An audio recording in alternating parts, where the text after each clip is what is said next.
Hello, hello, hello. Welcome for another episode of Author Spotlight. It's your host with the most, your main man, Darren M. Palmer. Excited to be with you, where I get the honor and the privilege to go behind the scenes with best-selling authors from around the globe. Today, I have a special guest. We got history in the building. We got Dr. Jen Welter. Say hello to the people, Dr. Jen. Hello. Thanks for having me. It's great to be here with you. Awesome. I'm glad to have you here today. And you got to forgive me. You might see me say good doctor. It's all with respect, but you might hear me say coach.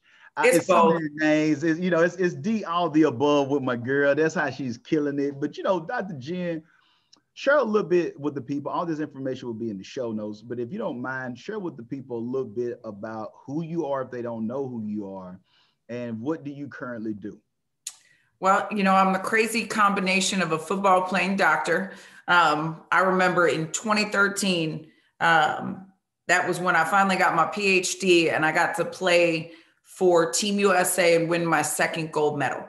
And I lovingly tell people, I'm like, they've told me I was crazy, but now I can certify myself, right? Like they've always said I was crazy, but now I can even be the authority that calls that on myself, and my teammates be like, well, and I'm like, hey, you've got to kind of have crazy vision. And for me, being a woman who loved football, there was no real roadmap. So what I thought is if I could take my practical experience playing and marry it with a PhD, that I would be a unique value proposition to the sport. Now, at that time, I didn't really know what that would look like, right? I played 14 years women's tackle football. Had the opportunity to win 4 Super Bowls, 2 gold medals with Team USA. I was like an 8 or 9 time Pro Bowler, who knows, something along those lines. And then from Team USA, I actually stepped into the world of men's pro football, became the first female to play running back in men's pro football.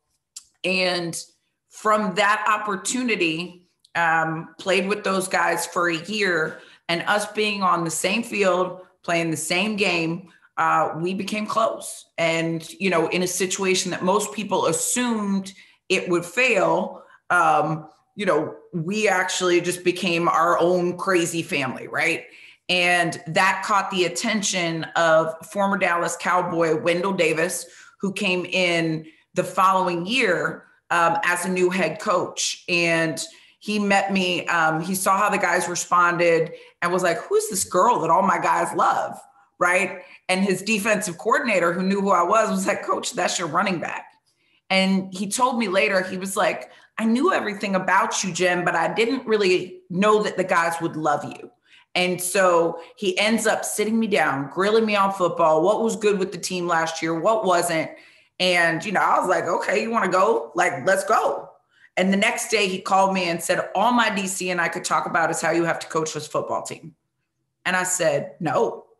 So what do you mean, no? I said, no, women don't coach football. I'm not doing that. And he said, not a lot of guys are going to give you this opportunity. You're taking this job. And I said, no. And I hung up on him. The next day he called me back and told me about myself. He said, do you remember how I told you not a lot of guys are going to give you this opportunity? You're taking this job? I said, yeah. He said, good. I took it for you. You're coaching for me. And by the way, you can't quit. Otherwise, the entire narrative surrounding women coaching and men's pro football will be, we had a girl once and she quit.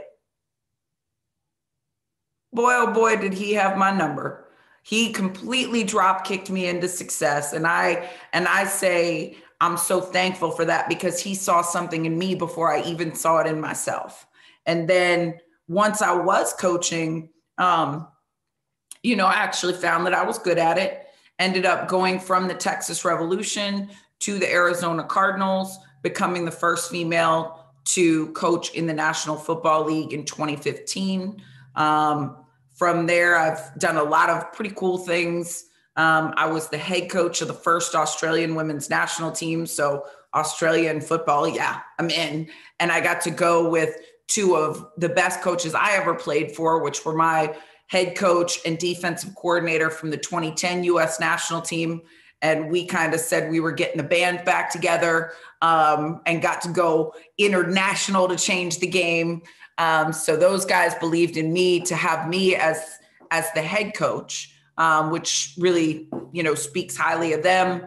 Founded GrrridIron Girls, which is a national movement to, as I say, build confidence through football and teach the girls there's no game they cannot play and no field they do not belong in or on. Also coached in the Alliance of American Football in 2018. So I was there for the rapid rise and epic demise of yet another spring football league. So really just a lot of, I think, adventures in football and how to shift culture through football. Oh, also the first female head coach in Madden. That is awesome. And, for those who are tuned in, that's why I wanted Dr. Jen or Coach Jen to be able just to share with us her story, because just it's so many nuggets that she's been able to give to us or whatnot, and I got my basket together, so we won't be able to go through all of them. But one of the things that you shared, for those who see the success now, and they see the journey, but I think it's important for those, especially in this time where we are in the world, for those who are thinking that you have to have it all figured out. Dr. Jen this wasn't a 5 or 10 year plan that she had written out and that she knew that she was going to be here at this time and I'm going to be a part of the national team at this time. I'm going to do the Olympics. I want those that's why proximity is so important. The people that you're around. It happened for Dr. Jen. It happened for me.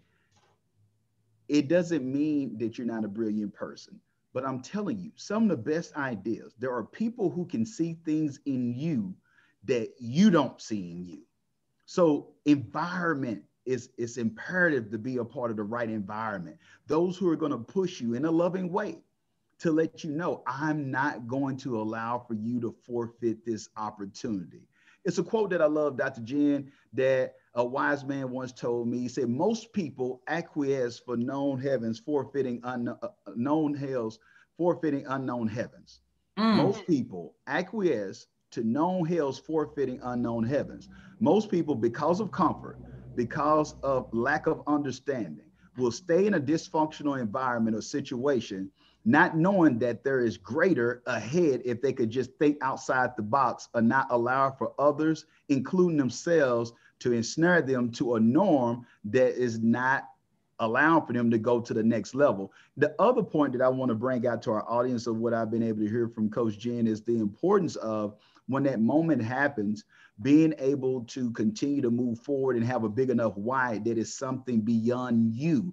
There is something that's beyond you. Let me say that again. It's something that's beyond you. So you have to have a selfless attribute to be able to know, hey, it's not just me. For those who are listening, it could be you getting better or reaching your full potential, or is allowing for you to be able to change the work environment so there's more equality.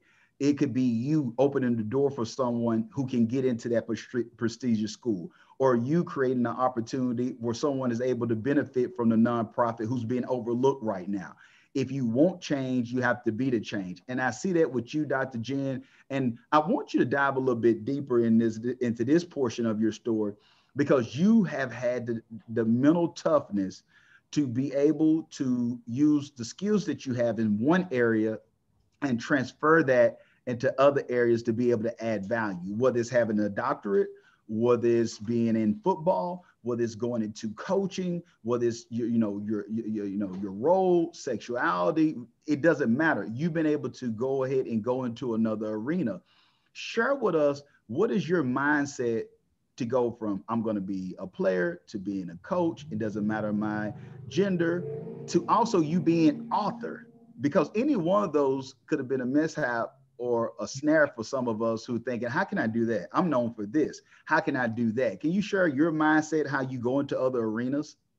I always say you have to listen, especially if you're going to coach, right? So in a situation, like, let it coach you, because you're not going to have all the answers before you walk in the door, right? Like I couldn't possibly. For example, going into the NFL, when it was coaching these guys, I would always hear from people like, what was your plan to command respect from the players? And I was like, ooh, you said command, first of all, because they don't have to listen.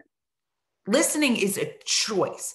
Giving someone your time and attention is a gift, right? And you can't force somebody to do that, right? You can say, oh, you have to listen to me. No, I don't. And as a player, I wasn't the one that you would tell that to either. You had to earn my trust. And that came through relationship. And so I went into the situation saying, okay, let me see what's here and how I can add value, right? Where can I bring some of me to the equation? And I remember Daryl Drake, who unfortunately we lost a couple of years ago. He was a receivers coach, and Drake didn't have to talk to me, right? I'm linebackers coach. He didn't have to say anything. First day, he calls me into his office and he said, Coach, you have a PhD. I said, yep. And he goes, I'm an old dude. I've been coaching longer than you've been alive. So there are X's and O's that I'm going to know that you can't possibly know. And I was like, this is true, right? Like, I'm not going to argue with you. And he said, but that degree, nobody else in this building has that. Nobody else has that insight. And I'm going to ask you to bring that with you every time you come to the meeting room. Said, because you have something that no one else has here. And you can't forget that. And then he told me about when he was with the Chicago Bears and he had the opportunity to coach Brandon Marshall.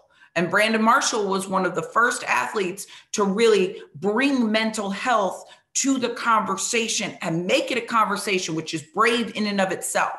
But he told me how Brandon made him a much better coach because he had to really know the person, not just the player. And I remember he gave me so much confidence to trust what I already knew, right? And that was, no, you're right. I can't compete with you guys on some of these things, but on this, I can really be helpful. And we'd be in meetings sometimes. It was so funny. We had something would go on and the coaches would be like, Doc, can you him? And I'm like, what exactly is this? Do you mean have a conversation? Yeah, I got it. No problem. Right. And so a lot of the times, even where I developed trust with the players and added value might have been translating a situation or seeing where something that was said by another coach missed on the player. Right. Like I would often just listen. I'd be like, oh, all he wants is this. Coach, why didn't he say that? Listen, let's just say this is what I need you to do. Right. And then when it would work, they'd be like, thanks, coach. Got you. Right. So I think a lot of the times it's really just going into a situation, trusting what you know, and not feeling like you have to have all the answers or do it someone else's way. Right. But there is something about you that makes you unique and special. And I like to solve human puzzles.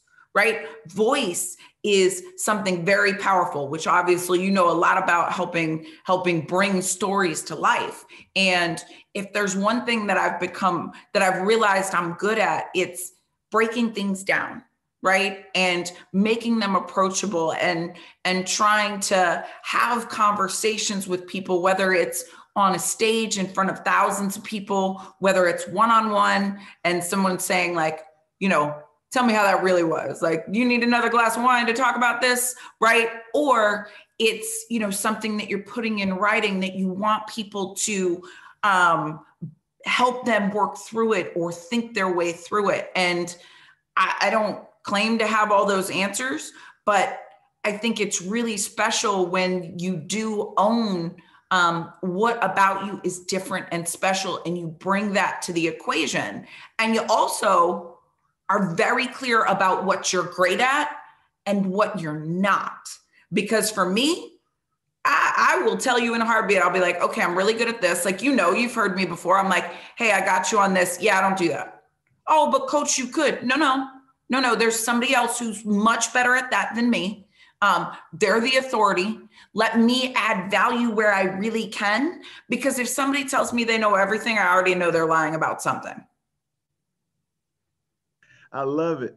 I love it. I love it. And Coach, with just hearing you share that information, I think it's important for those who are listening, whether you're a business owner, whether you're an influencer, whether you're a coach, it doesn't matter. Understanding relationships. I heard a wise man tell me, Darren, the difference between contacts and contracts is the letter R for relationships. And no matter who you're dealing with, when you understand that importance of relationships, it's going to take you to another level. Those who are investing in relationships are the ones who are able to soar and go into new relationships and new levels. So I like it for as this point of that you brought out, Coach, of let it coach you. Oh, it's like the great Alicia Keys said, that girl is on fire. I'm telling you, when we listen to that, let it coach you. And that's real. Being liquid in your approach enough to see that I can't have a cookie cutter approach, or just because it's me and it's about ego.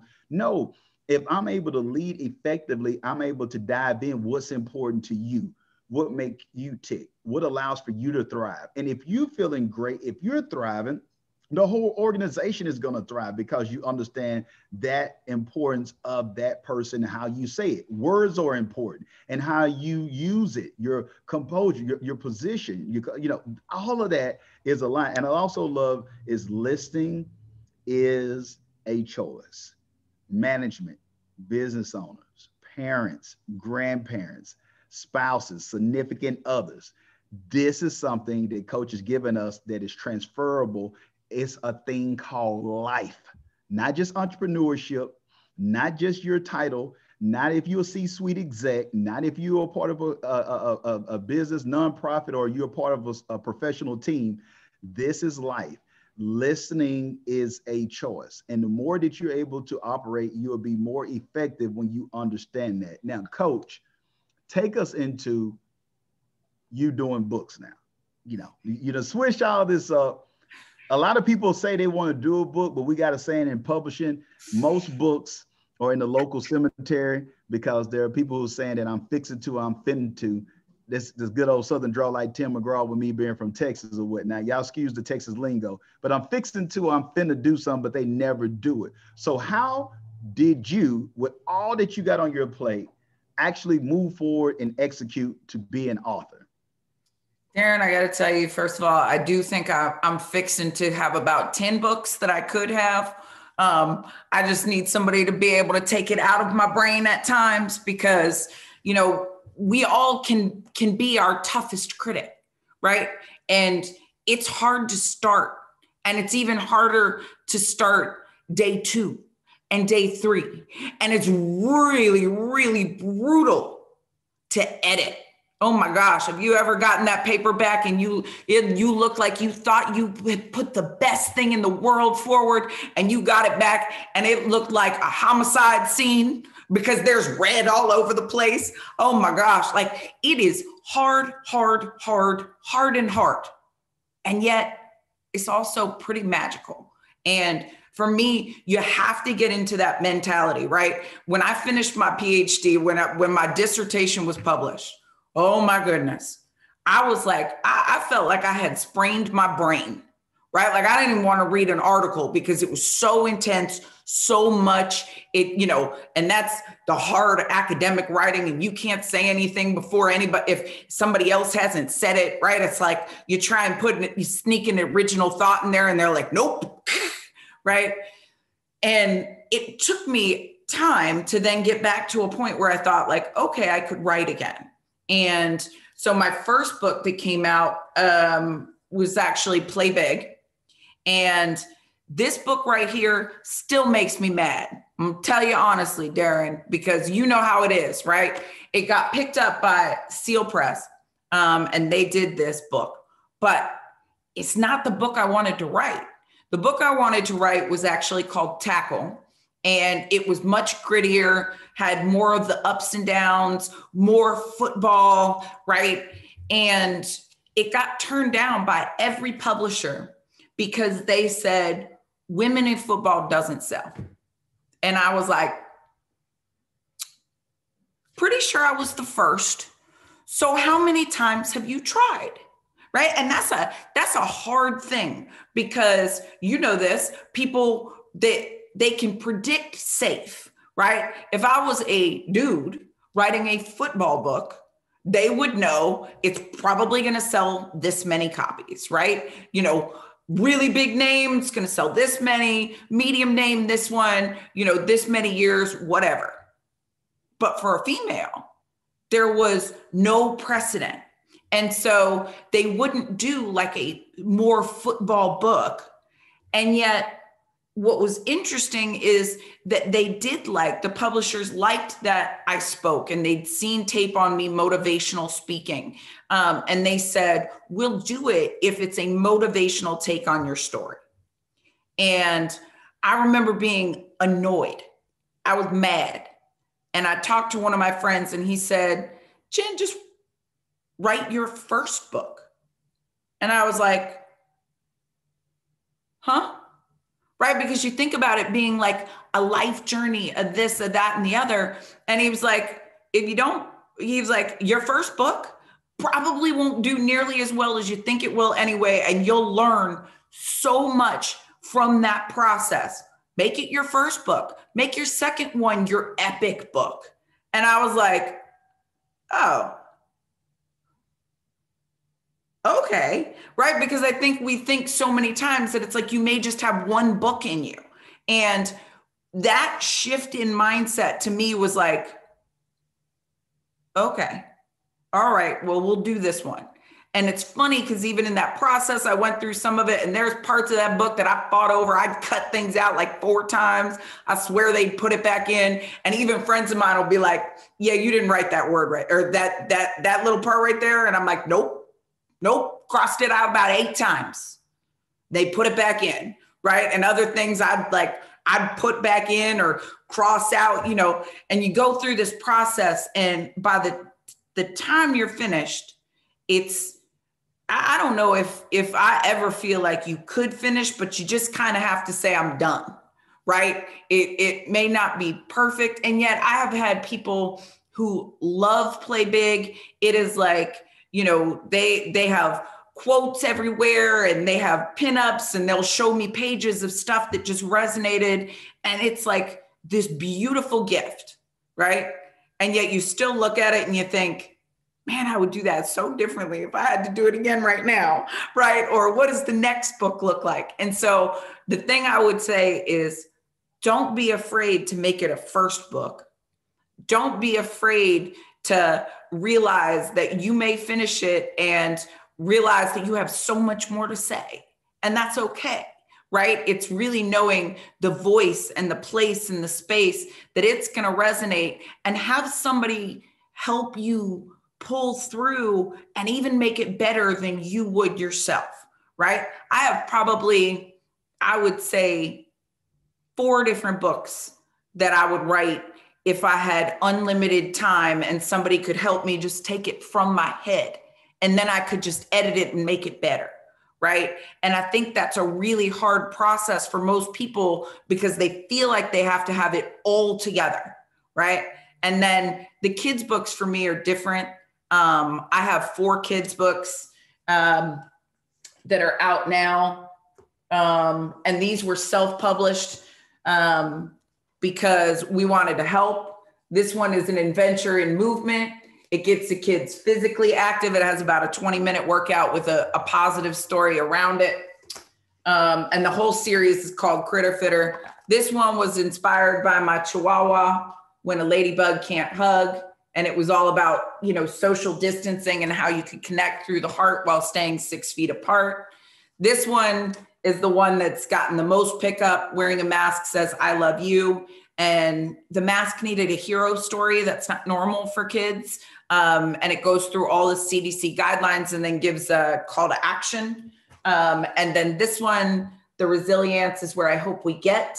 But it is an ant-based adventure that teaches about like antibodies, quarantine, brilliant defeats the virus's invisibility. And it teaches a lot of different vocabulary words. And then it has an inclusive, the ant army comes together and has a plan for back to school, back to work, back to play. And so to me, it's always about voice, and then how can you make it better? and who can help you refine those stories and get them out into the world so that other people get helped by it, right? And what do you need to get past in order to do that? And sometimes it's your own barriers. Sometimes it's your own idealism, which definitely has been in mine. And other times it's just skills that you might have, right? Like kids' books, that's illustration, that's other things to add to the equation. I think it's, extraordinary the work that you've been able to do, but it's a philosophy that we have here with our company that I think that you just been able to, unconsciously just do. And that's a brilliant that I think this the poster child that anybody who are looking at embarking on this journey in whatever area it may be, you have found a great way of timing. And what I mean by timing, I think some miss that opportunity that you can have a book, but for one, you got more than one book. You have books, plural. So I love what your friend was able to give to you of the understanding of don't take it so seriously. Do what you need to do for this one book. But I also want to dive into the B squared method, what we call book to business. You were able to leverage and see, okay, that book is dealing with this experience of me, but I didn't limit it to just me being a coach or to me just having a doctorate. I know this is another area that can be helped with dealing with children, but I didn't just do a children's book. I made the children's book where it was of value by educating them, but it also was convenience of the times that we're in. So nothing against it, and it's great to have it. I still love it. It's one of my favorite series with the Bernstein Bears, but they dealt with life issues that was important. Like, you will see with Arnold and them, when I'm dating myself a little bit, I know you breast smelling like Similac, you wet behind the ears, coach, but we're dealing with different strokes there. So, the Bernstein Bears are different strokes dealt with the certain times of that era. I love the way that you've been able to bring it into current times and to present. Okay, what do our children need right now? What does society need, period? What are the parents picking up? Because it's a dual approach. You're reading it to your child, or you're reading it to your school, or you're reading it to those in your nonprofit, but at the same time, they're benefiting from the things that you're teaching as well. And you create a symbiotic flow as far as ways that people are able to interact and connect and make a positive impact. So what was the mindset behind the timeliness of it, or creating content that was relevant? Can you dive just a little bit deeper into that? Yeah, for sure. COVID was just tough on so many people.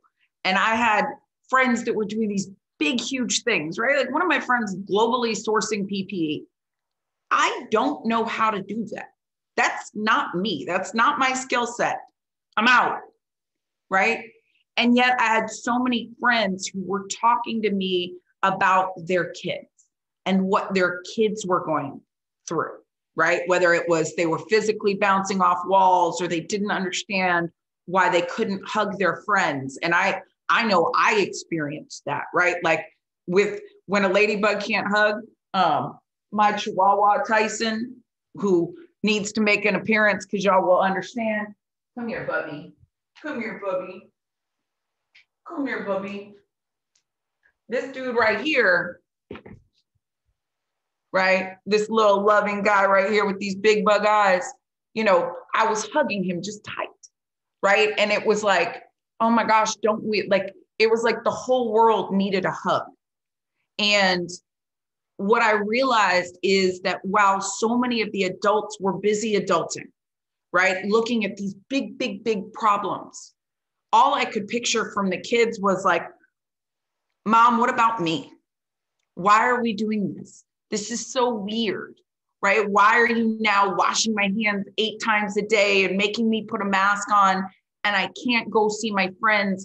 And all of these big conversations.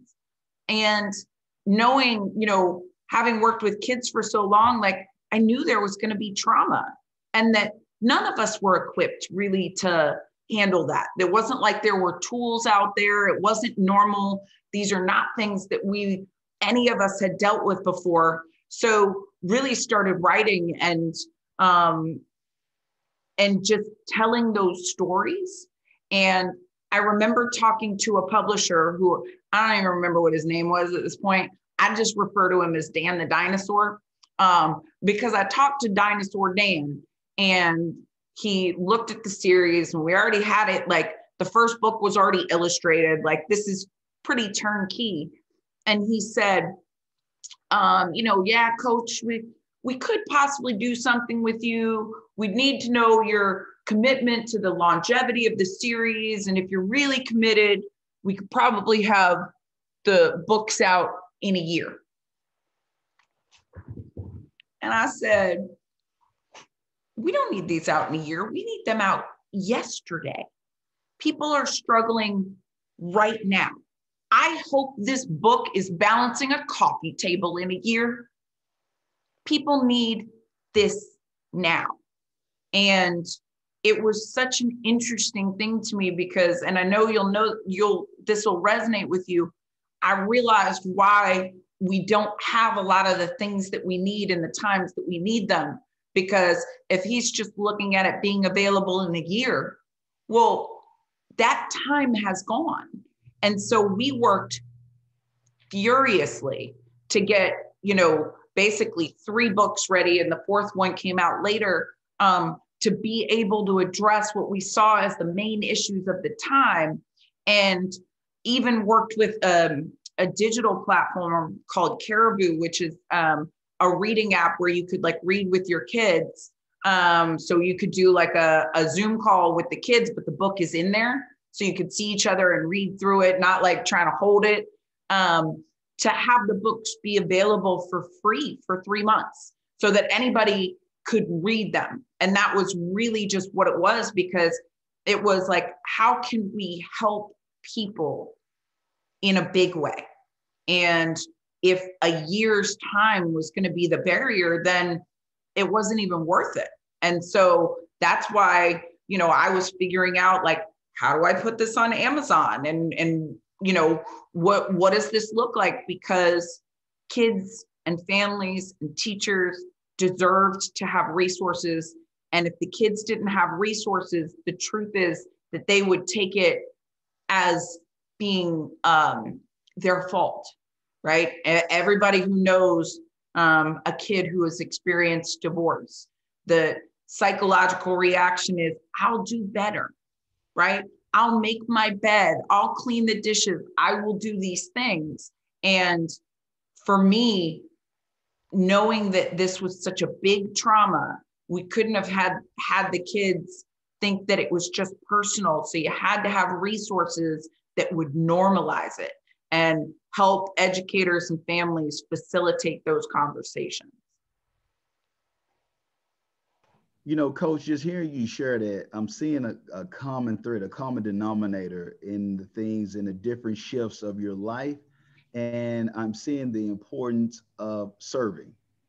You're seeing service in every area. So for those who are out there who are just looking at the blog posts, looking at the headlines, looking at the Fox, the CNN, the different station, ABC, all the things that you're seeing with Coach. Oh, she's a trendsetter. Oh, that's amazing. Oh, but it's starting from a place of service, whether it's serving, whether it's on the football field, connecting with fellow team members, whether it's serving, saying that, hey, I want to add more value, but by me being able to service, by having a doctorate, even going into the educational piece of it from a heart of service and servant leadership, whether it's serving to the point where those who could relax around you and look beyond your gender or whatnot, to be able to say, hey, this is somebody that I can relate to. This is somebody who cool. I'm able to build rapport. That has been your superpower that has allowed for you to be able to go to new heights, new levels, and transcend those who are coming up with stereotypes, and being able to go from different continents to different countries, different nationalities, no matter where someone is on the socioeconomic ladder, no matter what the ethnic background is or sexual orientation, because you understand what I call the HC, human capital. So you understand the value of people, you're able to service them. But the other part of your story that I'm taking with me too as well, And I want those who are listening to this, if you want to have any type of success, period, you got to get this.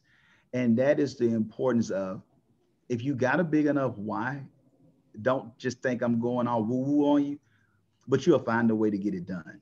When you understand how important it is, when you understand that it's not, oh, I'm trying, I'm going to get to it. When you understand that time is of essence and to have a sense of urgency that someone is depending on you to be the best version of you, your production will go up because you have a big enough why. Coach knew that I can't wait a year from now for someone to have this. They need it like yesterday, past tense. So she was able to perform differently because she knew of the important, it was imperative for her to get it down. The same thing she was able to do for the doctor, same thing she did when she was on the field, no matter if it was a trying time, no matter if she had a bad day of practice. And anybody who plays sports, you can know they can be a teammate that had a bad day and jumped off sides and everybody is still running or having to do extra workouts or extra sets. So I want those who are listening to this, keep in mind, if you operate from a place of service, servant leadership, you will have the benefits of the things that are a fringe benefit, whether it's media, whether it's respect, whether it's titles, whatever that is. But if you can't lead with a heart for someone else to see them benefit, you won't be able to have the type of success that's enduring, just like you see with Coach Jen. Coach Jen, I want people to be able to connect with you. We'll have that information in the show notes. But if they want to get the books, if they want to connect with you, they want to, book you to speak, can you share website information and social media handles if you don't mind?